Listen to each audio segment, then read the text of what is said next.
বাঙালি 70 বয়স হলে মনে করে 100 বছর হয়ে গেছে, দাড়ি পাকলে 130, আর যদি বাঁকা হয় তো 150 বছর। আমাদের তো মান অনুমান নাই। লোক হয় 10,000, আমরা মনে করি 3 লাখ, 3 লাখ হলে মনে করি 30 লাখ, 30 লাখ হলে মনে করি 3 কোটি। বাঙালির একটা বদনাম আছে, হুজুগে বাঙালি। আল্লাহ সুবহানাহু ওয়া তাআলা মেহেরবানি করেছেন আমাদেরকে মহিমান্বিত মুক্তির রজনী, ভাগ্যের রজনী লাইলাতুল বারাতে আমরা আল্লাহর ঘরে বসেছি। আলহামদুলিল্লাহ। যে রাতটিতে তিনি প্রথম আকাশে উপস্থিত হয়ে বান্দাকে জিজ্ঞেস করেন, তোমাদের মধ্যে কে আছো আমার কাছে মাফ চাও, আমি মাফ করে দিব। তোমাদের মধ্যে এমন কে আছে আমার কাছে সাহায্য চায়, আমি সাহায্য করব। আল্লাহ তাআলা প্রত্যেক দিনই শেষ রাতে প্রথম আকাশ থেকে রহমতের নজর করেন, কিন্তু লাইলাতুল বারাতে আল্লাহ বান্দাদের উপর অনেক বেশি রহমতের নজর করেন। আদম সৃষ্টির 50,000 বছর আগে মানুষের ভাগ্য আল্লাহ লিখে দিয়েছেন, কিন্তু বার্ষিক বরাদ্দটা লাইলাতুল বারাতে করেন। এই রাতে যে বান্দা আল্লাহকে রাজি খুশি করে নিতে পারে, সে একটি বছরের জন্য রহমত, বরকত, সুখ, শান্তি আল্লাহর কাছ থেকে বরাদ্দ করায় নিতে পারে। সুবহানাল্লাহ। আল্লাহ যখন তার কোনো বান্দাকে পছন্দ করেন খুব বেশি, আল্লাহ তাকে তার রহমতের নজরে রাখেন, তাকে রহমত দেন, নুসরত দেন, কুওয়াত দেন, ইজ্জত দেন, আখেরাতে জান্নাত দেন। সুবহানাল্লাহ। এই মহিমান্বিত ভাগ্য রজনীতে যে ব্যক্তি ক্ষমা পেল না, বুঝতে হবে সে আল্লাহ সুবহানাহু ওয়া তাআলার বিরাগ ভাজন বান্দা। এর রাতটিতে রাসূল করিম সাল্লাল্লাহু আলাইহি ওয়াসাল্লামের হাদিস সাক্ষ্য দেয়, একটি দুইটি নয়, 60টি বিশুদ্ধ সনদে সহিহ হাদিস পাওয়া যায় লাইলাতুল বারাত পালনের ব্যাপারে। এই নিসফে শাবান, শাবানের 15 তারিখ রাতে যে, মানে আজকের রাতটা যে ইবাদতে কাটাবে আর কালকের দিনটা রোজায়, আল্লাহর হাবিব সাল্লাল্লাহু আলাইহি ওয়াসাল্লাম ঘোষণা করেছেন, গুফিরা লাহু মা তাকাদ্দামা মিন যামবি, তার বিগত 1 বছরের গুনাহ আল্লাহ মাফ করে দিবেন। আর কি লাগে? সুবহানাল্লাহ। আল্লাহ তাআলা তার হাবিব মুহাম্মদ সাল্লাল্লাহু আলাইহি ওয়াসাল্লামের উম্মতকে বয়স খুব কম দিয়েছেন, ঠিক না? আগের জমানায় মানুষ বাঁচত 150, 200, 250, 300, 400, 500 বছর।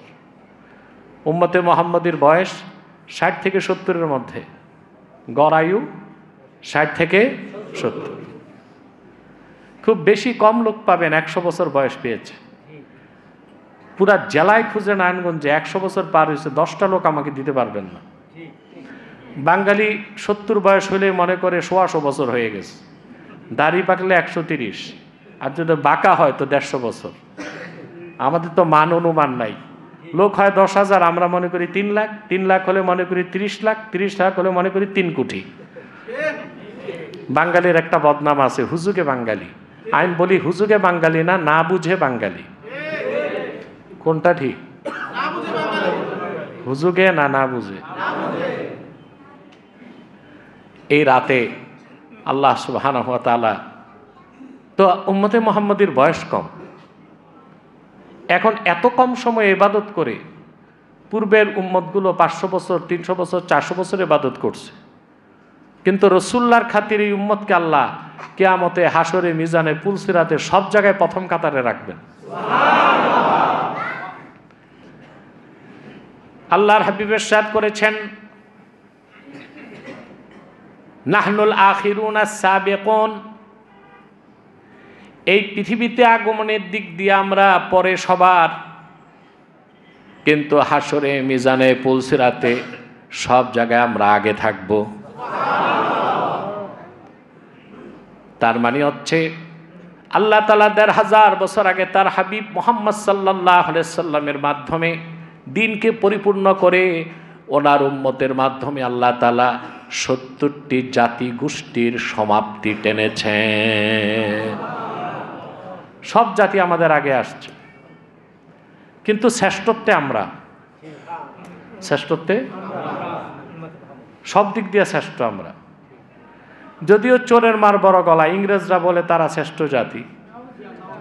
ইতিহাস ঘাটলে দেখি ইংরেজদের চেয়ে অসভ্য জাতি নাই, আছে নাকি? ওদের ইতিহাসটাই তো চুরি আর ডাকাতি। ইংরেজদের 500 বছর আগে ইতিহাস দেখেন, ভূমধ্য সাগরে, প্রশান্ত মহাসাগরে, আটলান্টিকে চুরি করত, দস্যুবৃত্তি করত, লুণ্ঠন করত। আমাদের দেশে আসছে ব্যবসা করতে ইস্ট ইন্ডিয়া কোম্পানি, ব্যবসা করতে এসে দেশটা নিয়ে নিল, তারপর সমানে চুরি করলো 200 বছর।